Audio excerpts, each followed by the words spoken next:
a brief overview of what I look and check after I finish playing with it for the day. Hi guys, Brett here from Hearns Hobbies, and today I'd like to talk to you about the servicing and repairs of your Traxxas X-Maxx. Now this can be used on any ready to run or bashing vehicle. This is just a brief overview of what I look and check after I finish playing with it for the day. Okay, so let's have a look. The first thing I'm going to do obviously is take the body off, and let's have a look and get stuck into it. I'll put this down. Now this is such a big model, so let's see what we can do. So we're going to unplug the batteries. I'll get the batteries out of the tray of these. Now this uses two 4S batteries in this model. I'm going to take them out of the car and I'm going to put them into storage. Now that's something on any LiPo car that you should be doing, not just on X-Maxx, but whether it's 2S, 3S, whatever it is. Get this one out too, like so. I'll get anything that might fall out of the way. The battery foams, I'll get those out because I'm going to give it a bit of a clean up too. I've actually got this battery stuck in here a bit. Fantastic. And then I'm going to be giving the battery a quick check over visually for any signs of damage or puffing, and this one looks actually pretty good. So I'm going to go ahead and put it on my charger. Get these battery foams out of the way. Now if you do have big capacity LiPo batteries, I highly recommend, if you don't have already, to get yourself a decent charger. And the charger that I'm using today is a SkyRC D260 model, and that's a 2-channel charger, meaning I can take care of 2 batteries at once. Okay, so what I'm going to do is hook up the first battery, plug it into the balance port, and this is critical for your LiPos. A, to keep them safe and storing well, and B, to maximize their life and their performance, which is pretty critical. And if you do take care of your batteries, they should last you for years in your ready to run cars. So yeah, and having them go too flat on you or store them at the incorrect voltage is really detrimental to their health. Okay, so I've got these both plugged in now. Yep. Okay, so we'll go here to the options. We've got LiPo, balance, charge, put it into storage. Well, I want to put this up to, it's a pretty powerful battery, this one. I'll put it up to 8 amps and we'll put it into storage.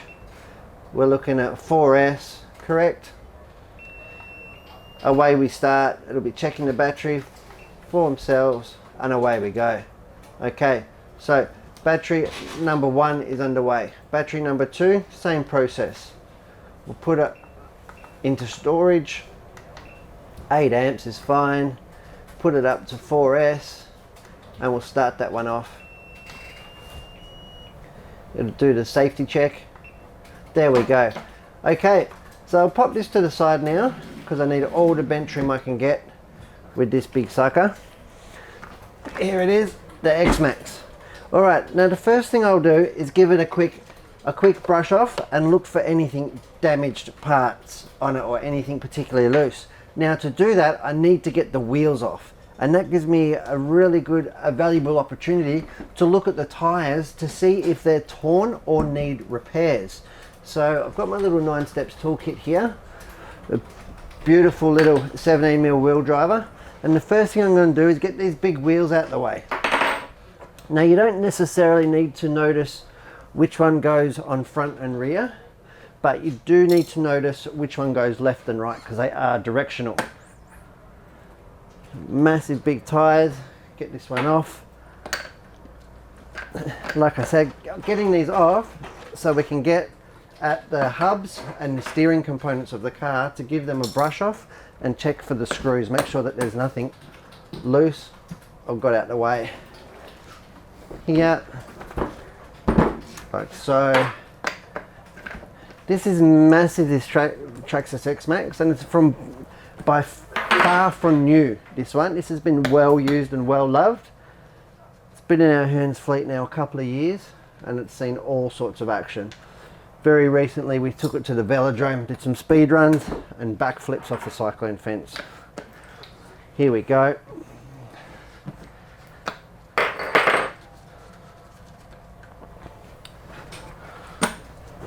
Okay, so now I've got the wheels off. You can see here that the truck itself looks much smaller. I've got a simple old paintbrush, and what I'm going to do is simply brush it over, get any loose dirt off. While I'm here, can attack it from sort of every angle. While I'm doing this, I'm looking at the shock absorbers. I'm seeing if there's any oil, any leaks, substantial leaks or wet patches around the bottom of the suspension arms where oil's leaked out, because we might have to service these shocks. I'll do that definitely in another video. Same with the gearboxes and the diffs, and probably replace the bearings too, to be honest. Okay, now I can flip it over and we can see the mess that we've put on the bench here. Clip these up, stop them from... Okay, now I'm going to take my 2 and my 2.5mm 9 steps tools, hex wrenches, and I'm just going to go over the screws that I can see. So I'm going to start at the front and work my way backwards, all the while looking at the hinge pins. Oops, 2mm retainer here. We've got our kingpin retainer. Now you don't want to be doing things up tight. You just want to make sure that they're tight and not rattling loose or indeed bent. Okay, this one here. And it's as simple as that, and the cars do come loose after all their use that they get. The lower shock mounts are a real...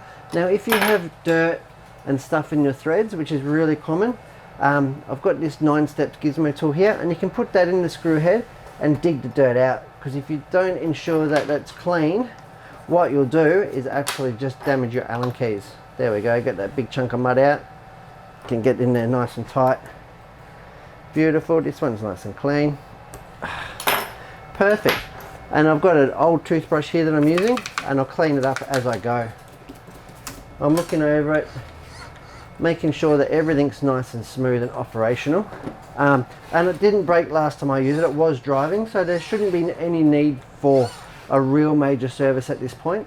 The main thing is getting the batteries in storage and just giving it a check over, making sure that it's ready to go for next time.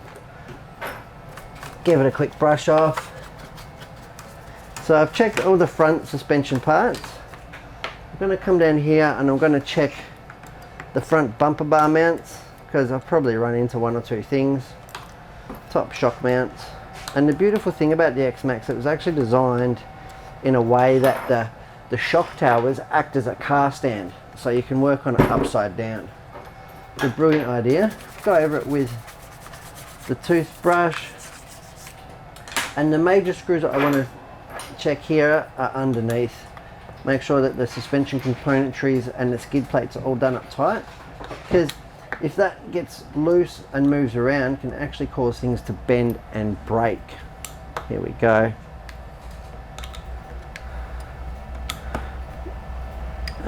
Like so. Now, one of the most critical components on these cars, which often gets overlooked, is the pinion and spur. And Traxxas do make it remarkably easy to get into, albeit you do need a couple of screws. So excuse me while I look over. I've got a 2.5mm here, sorry, 2mm here, and I'll whip this cover off. It's actually got a bit of dirt in it. Got my gizmo in there, like so. There we go.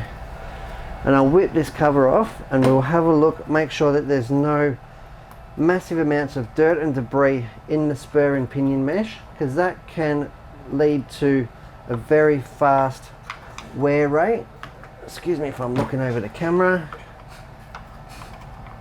Like so. These 2 screws here is as simple as that to get this out. Bit of a wiggle and I can get this gear cover out of the way. Pass it out through the front here, like so. And that's giving me full access to the spur and pinion. And I can check to make sure that the mesh is good. whether it's within clearance, which it is. It's definitely not too tight, it's not too loose. I'm looking for any bearing failure there, so there's no movement. And I can actually going to recheck how tight that is. So I've got my 2mm driver here. Well, I'll pop that in the pinion and just double check that it is in fact tight, which it is. So again, I'll brush off the dirt. Looks nice and clean in there. There's no cause for concern. It can really be a big problem if you fill it full of dirt and mud and stuff, but it hasn't really been around that. When you're doing these stuff, you want to make sure that the car has cooled down if you have been running it during the day. You don't want to be burning yourself. So then I'll go ahead and pop this gear cover on, and that will pretty much be the end of our preliminary checks chassis wise. Get these screws done up. This one over here. Like I said, Traxxas have done a fantastic job with designing and engineering of this car. And it might be it's very big and powerful, but it's actually really good to work on, really good materials. And then I'll take each one of the shock absorbers through its range of movement, if you can see here, making sure that there's no binding, there's no funny noises. That one feels good. So what I'm doing here is having a look if in fact I could have potentially bent a shock shaft. Now that would be an indicator if I've got oil stain or dark patches of wet oil on the car. If I've been jumping it too big and blowing the O-rings, damaged the O-rings on the shock shafts, but it all seems really good. There's no slop. I'll actuate the front diffs and check that the drive shafts are nice and straight and wobble free, and they really are. Okay, so next thing I can do is get the car off the bench and have a look at the tyres before we bolt them back up. Okay, excuse the mess on the bench. So I'll give it a quick, now these are far from new and these have all been repaired numerous times. So what happens is that the tyre itself gets nicks and damages from stones and sticks and concrete and stuff like that. And then when you're in the air accelerating or doing a wheel stand, the tyres unloaded and under force can stretch. And then if it's got that tear point in it, it will absolutely tear apart at that. So what you want to do is you want to catch the tears and the damage while it's still relatively small if you can, and fix it. Now this one here is still really well glued, that's no problems. And I'll show you, usually the least damaged ones I want to put on the front if I can, to make sure that it's as balanced as possible. And the front tyres, believe it or not, do cop more of a hard time with the steering and the angle that we put them through. That looks really good, that one there. This one, definitely well glued, there's no tears or nicks that need repairing. So this one here, you can see there's a big white patch here, it's got a big tear mark in it. Now this one has been repaired a couple of times. So what's happened there, like I said, it's got a little tear in it, but it's continued to be driven, even if it happened 30 seconds ago and I haven't noticed it. You go in the air, pull the trigger, and the tear gets bigger. So at that point, what I did to fix it, seems all good and in one piece now. What I did to fix it was I took an old on-road tyre, which I've got one on display here. And the reason I use an on-road tyre to repair it, I effectively make a patch, is because the on-road tyres are belted, which means they don't just stretch like an elastic band. So what I'll do, I'll show you what I do here, is I literally just cut it off with a sharp hobby knife. It doesn't have to be a new tyre. This one's already from a damaged set. Just working my way around using a really sharp hobby knife. What I'm effectively going to do is make a band-aid for the tyre. So that's one side done. I'll go around now and cut the other side off. And you don't have to do it with a hobby knife, you could do it with scissors, I suppose, if you've got nice sharp scissors. And I'll show you what I mean. Just working my way around. You can see all the dirt and grass and muck that's come off of the car. Okay. So I've cut the tyre at the sidewall. That's good for nothing. But now it is so strong because the on-road tyres that we race with are reinforced. So they've effectively got a belt, just like your real scale car. So then what I'll do is I'll put a cut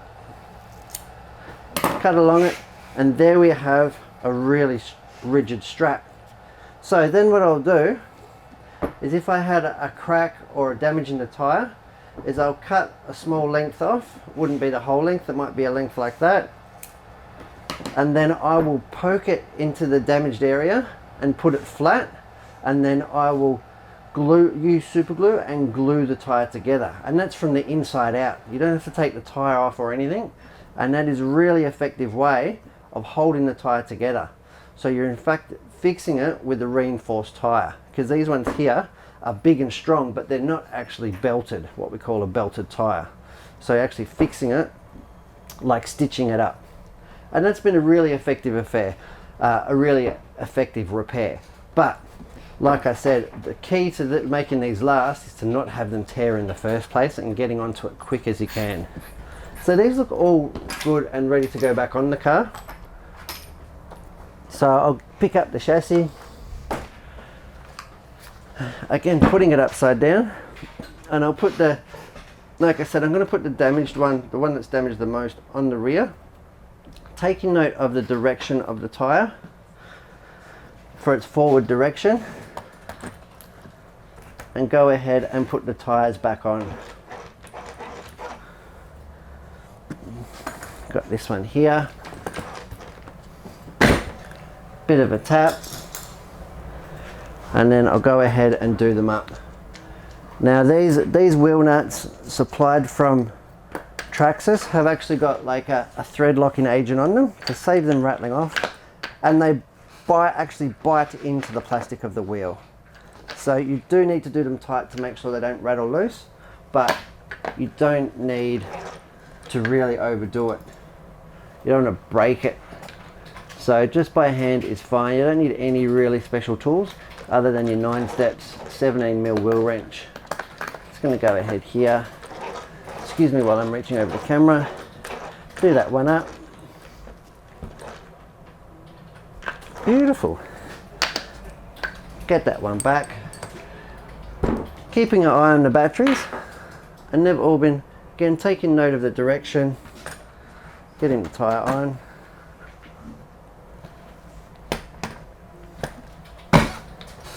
And if it ends up that you've got two damaged ones with the same direction and they have to go backwards from what the arrow is, so be it. But you really want to keep the most balanced tyres that you've got, the best condition tyres, on the front of the truck or your ready to run car. And like I said, that tyre repair can work for any of your ready to run cars. It just really makes the repair a lot better if you use a belted tyre, and doesn't, by all means, doesn't have to be new. But these X-Maxx tyres are quite costly, and for very good reason. They're huge. It's about as big as a small quad bike. Okay, we've got our wheels back on. There we go. So all I have to do now is really put the body back on. We've given it a check over. There we go. So the batteries here are going into storage mode. So they are either getting discharged to a level or brought up to a level which is safe for them to be stored at. And then at that point I'll put them in a lipo-safe storage bag and put them away in a drawer. So that is the basics, servicing and maintenance of a Traxxas X-Maxx. I'm Brett from Hearns, and thanks for watching.